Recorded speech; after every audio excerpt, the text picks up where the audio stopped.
The Tale of Peter Rabbit by Beatrix Potter.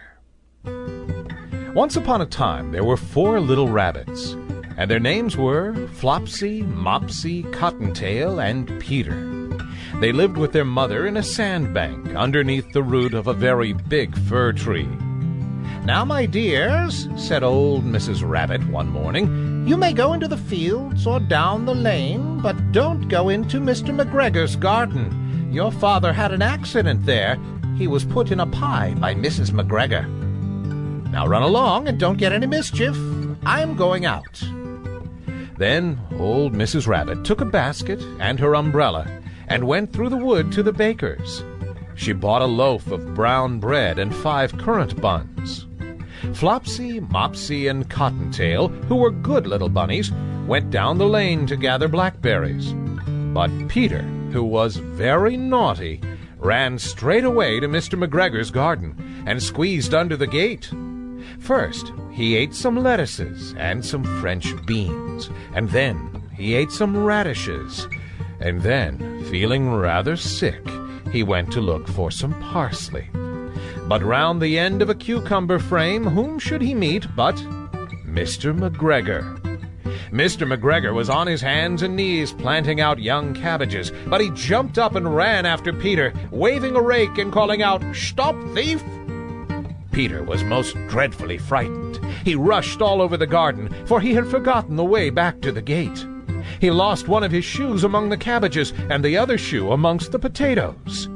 After losing them, he ran on 4 legs and went faster, so that I think he might have got away altogether if he had not unfortunately run into a gooseberry net and got caught by the large buttons on his jacket. It was a blue jacket with brass buttons, quite new. Peter gave himself up for lost and shed big tears, but his sobs were overheard by some friendly sparrows who flew to him in great excitement and implored him to exert himself.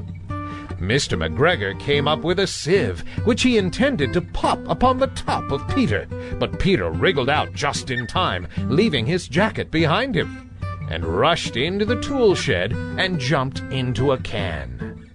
It would have been a beautiful thing to hide in if it had not had so much water in it. Mr. McGregor was quite sure that Peter was somewhere in the tool shed, perhaps hidden underneath a flower pot. He began to turn them over carefully, looking under each. Presently, Peter sneezed, "Curty-shoo!" Mr. McGregor was after him in no time and tried to put his foot upon Peter, who jumped out of a window, upsetting 3 plants. The window was too small for Mr. McGregor, and he was tired of running after Peter. He went back to his work. Peter sat down to rest. He was out of breath and trembling with fright, and he had not the least idea which way to go.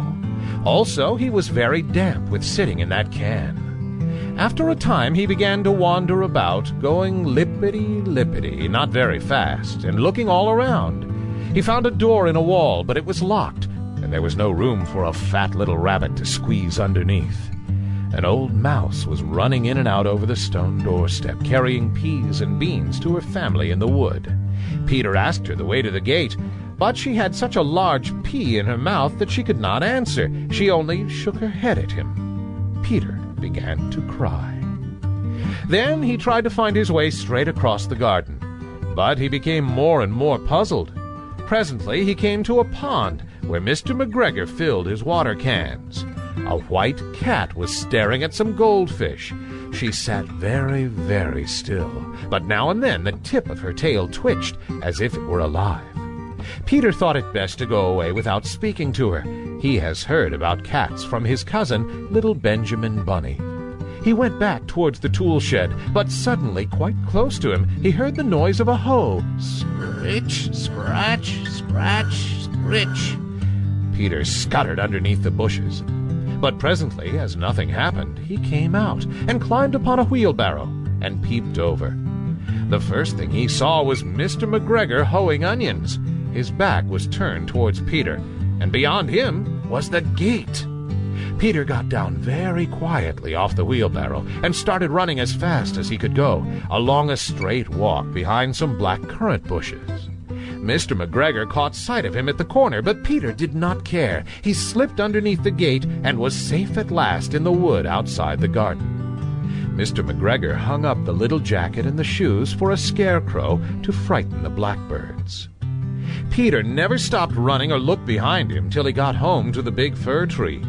He was so tired that he flopped down upon the nice soft sand on the floor of the rabbit hole and shut his eyes.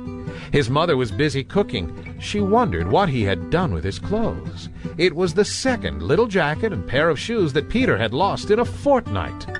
I am sorry to say that Peter was not very well during the evening. His mother put him to bed and made some chamomile tea, and she gave a dose of it to Peter. 1 tablespoon to be taken at bedtime. But Flopsy, Mopsy, and Cottontail had bread and milk and blackberries for supper.